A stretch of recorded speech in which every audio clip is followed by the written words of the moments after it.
Gadis cantik itu secara relawan memasak pada hari pertama pernikahan buat keluarga kaya.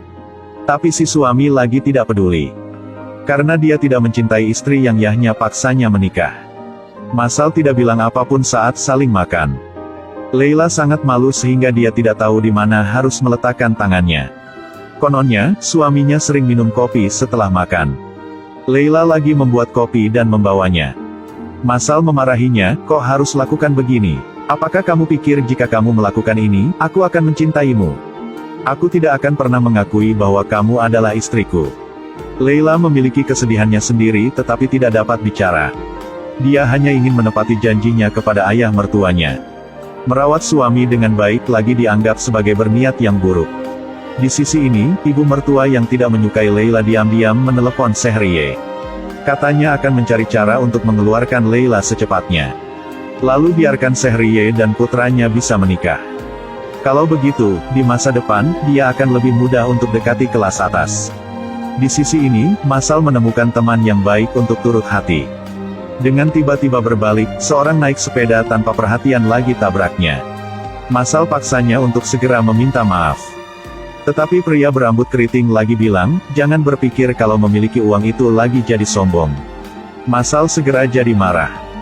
Langsung pukulnya pada wajah. Hasil yang sukses menempatkan dirinya di kantor polisi. Juga dilapor oleh rambut keriting. Masal sedikit panik, tidak ingin orang tuanya mengetahui hal ini. Tapi sekarang dia tidak punya solusi yang lebih baik. Pada saat ini, Leila tiba-tiba menerima telepon dari polisi. Bergegas ke kantor polisi. Tahu Masal lagi begitu. Lagi sendiri diskusi sama si rambut keriting, jadi baru bisa buatnya nyerahkan surat pengaduannya. Masal berhasil dilepaskan, hanya untuk mengetahui bahwa Leila telah datang untuk membantunya. Masal ada sedikit yang terkejut. Tanya Leila kenapa lagi lakukan begitu. Dia jelaskan bahwa inilah yang harus dilakukan seorang istri. Yang ini buat Masal susah ngerti. Kok wanita ini setuju untuk menikah dengannya? Pikir selama malam juga tidak bisa dapat jawaban. Keesokan harinya dia ke kantor dengan ayahnya. Ibu mertua mengambil kesempatan ini untuk menemukan Leila. Maunya segera keluar dari rumah pada hari ini. Bahkan langsung membuang kopernya.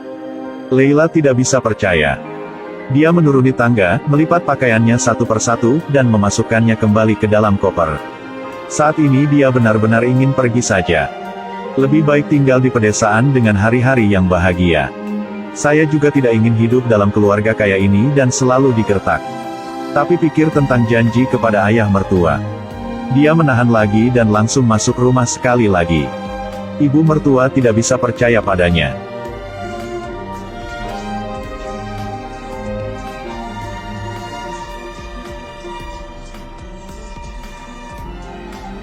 Leila kunci pintu kamarnya. Ibu mertua sangat marah, dan buru-buru minta pelayan kelaurkan kunci cadangan. Pintu kamar masih dibuka. Ibu mertua meraih Leila dan ingin usirnya. Leila sangat takut. Dia berkata, bahkan jika Anda tidak menyukaiku, Anda tidak dapat mengubah fakta bahwa saya adalah menantu perempuannya. Anda tidak boleh memperlakukan saya seperti itu. Menantu perempuan ini, bagaimanapun, telah belajar untuk berdebat. Bu mertua mendorong Leila. Tiba-tiba kepala Leila membentur dinding, jatuh ke tanah dan jadi pingsan. Ibu mertua sekarang tidak tahu harus bagaimana. Pembantu di sebelah juga ditakutkan. Sambilnya, Masal baru saja selesai bekerja dan sedang dalam perjalanan pulang rumah. Leila kemudian menjelaskan kepada ayah mertua dan suaminya. Dia tidak hati-hati lagi jatuh. Karena dia tidak mau hilangkan muka ibu mertunya. Ibu mertua, melihat dia tidak mengatakan yang jujur, cepat pura-pura peduli padanya. Janji sama suaminya bahwa dia akan rawat Leila dengan baik. Tanpa diduga, wanita tua ini telah menjalani setengah hidupnya. Sungguh tak tahu malu. Masal melihat Leila terluka, itu sedikit menyakitinya pertama kalinya. Hiburnya untuk merawat luka-lukanya, juga membawanya ke pantai untuk menikmati pemandangan. Leila mengira suaminya siap menerimanya. Tapinya, keesokan harinya, ibu mertua itu lagi fitnahnya. Bilang sama Masal bahwa Leila yang berbohong. Pura-pura jatuh dan bilang itu dibuatnya. Ayah mertua saat tahu, jadi sangat marah. Cepatnya mau ceraikannya. Masal terkejut dan segera menghadapi Leila. Kenapa kamu memperlakukan ibu seperti itu? Dia tidak ngerti dan bilang bahwa dia benar-benar tidak melakukannya. Tidak pernah memberitahu ayah. Tapi Masal tidak mendengarkan penjelasannya. Katanya Leyal harus bayar buat apa yang dia lakukan. Pada saat ini, ibu mertua yang menguping, memasuki ruangan, berpura-pura berkata, "Kalian berdua jangan bertengkar gara-gara saya akan menceraikan ayahnya itu biasa. Ngomong-ngomong, saya sudah lama ingin putus dengannya." "Kok bisa?" Masal menghibur ibunya, "Saya pasti akan menemukan cara untuk menyelesaikannya." Hari ini Masal mengantar Leila ke restoran. Leila pikir datang untuk makan saja. Namun, ibu mertua juga ada di sini. Dia sedikit terkejut, apa yang terjadi di sini? Ekspresi senang muncul di wajah ibu mertua.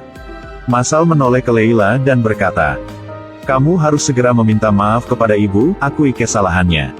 Meskipun Leila adalah gadis yang jujur dari pedesaan, tapi tidak pernah harus menderita penghinaan seperti itu. Tapi dia tetap meminta maaf kepada ibu mertuanya. Leila minta maaf karena dia belum pernah melakukan hal seperti ini. Tapi dia percaya bahwa suatu hari kebenaran akan terungkap. Ketika hari itu tiba, saya tidak akan menerima permintaan maaf siapapun. Karena saya benar-benarnya tidak terlalu peduli. Leila meninggalkan restoran, Masal mengikuti. Maunya masuk ke mobil dan saling pulang. Leila dengan marah lagi bilang, "Tidak perlu, aku ingin berjalan pulang." Masal melihat bahwa dia sangat keras kepala jadi menyetir sendiri ke perusahaan. Leila sedang berjalan sendirian di jalan utama ketika tiba-tiba semua di sekitarnya menjadi aneh. Dia baru datang ke kota besar dan belum mengenal tempat itu. Dia bahkan tidak tahu dia menjadi sasaran buat dua gangster. Leila melihat seorang wanita tua di sana, maju ke depan dan meminta untuk meminjam teleponnya. Berdasarkan ingatan, menelepon pada keluarga yang gaya itu. Orang yang menjawab telepon adalah pembantu, namun ibu mertua juga baru saja pulang. Pelayan itu memberitahunya bahwa Leila menelepon. Leila menanyakan alamat persis rumah ini. Ibu mertua tanpa bilang apapun, menuju untuk menutup telepon. Kepala pelayan datang untuk menanyakan apa yang terjadi. Pelayan itu menatap mata si ibu mertua. "Katakan, tidak apa-apa, itu hanya seseorang yang salah menelepon." Kepala pelayan hampir tidak percaya, selalu merasa ada sesuatu yang salah. Tidak lama kemudian, Masal juga kembali ke rumah, lagi menemukan Leila masih belum pulang. Kepala pelayan datang untuk mengatakan bahwa dia khawatir tentang Leila. Dia tidak membawa ponsel atau dompetnya. "Sore ini, lagi ada panggilan telepon yang aneh, saya curiga itu Leila." Masal segera menelepon kembali nomor yang tadi. Dia mendengar orang di ujung sana menggambarkannya sebagai Leila. Buru-buru meminta alamat dan pergi ke sana. Di sini, wanita yang tua itu lagi ada masalah jadi sudah cepat pergi. Lagi ada satu keluarga yang lain ke sini untuk berkemah. Mengetahui cerita Leila, pasangan itu mengatakan bahwa mereka bisa menunjukkan jalannya. Wanita itu dengan antusias menawarinya teh panas. Dia mengambilnya dan meminumnya tanpa berpikir. Baru saja keluar dari taman tidak lama kemudian. Leila tiba-tiba menjadi pusing dan tidak bisa melihat wajah orang lain dengan jelas. Pria di sebelahnya memanggil mobil. Tak disangka, kedua orang itu lagi gangster. Mereka benarnya satu kelompok. Lepaskannya. Masal juga mempelajari seni bela diri. Lengan itu meraih bahu, melemparkannya ke bawah, menendang pada kaki. Dua gangster itu lagi kalah. Leila tiba-tiba bergegas ke dalam Masal, sedikit mengejutkan Masal.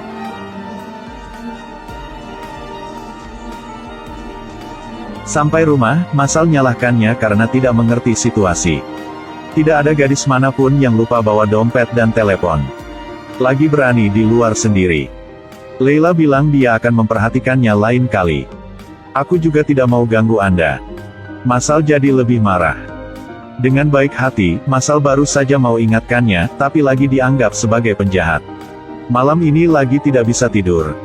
Berpikir bahwa dirinya tidak bisa hidup seperti ini selamanya. Baru saja pagi, lagi cepat ketemu Leila dan bilang mau cerai. Lagi lihatnya sedang nikmati pandangan dengan kepala pelayang.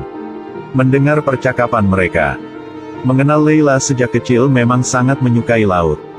Masal lagi ada sedikit lembut hati, mungkinnya dia bisa bawanya ke sana satu kali. Sebagai kenangan terakhir.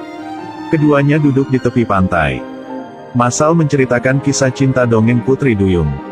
Ini mungkin pertama kalinya mereka duduk dan berbicara dengan begitu damai. Di sini, ibu mertua ingin melakukan hal-hal yang buruk.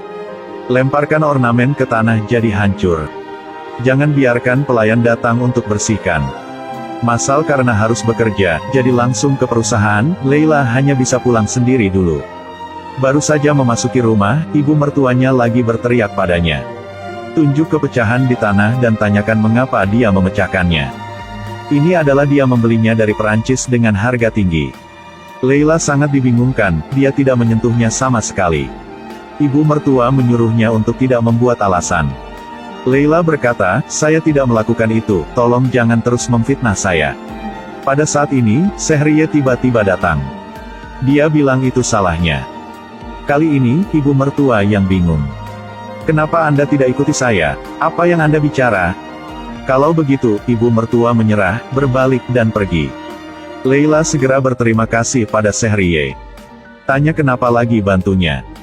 Sehriye berkata, aku ingin menjadi temanmu. Jangan lupa like dan follow, periode selanjutnya akan lebih menarik.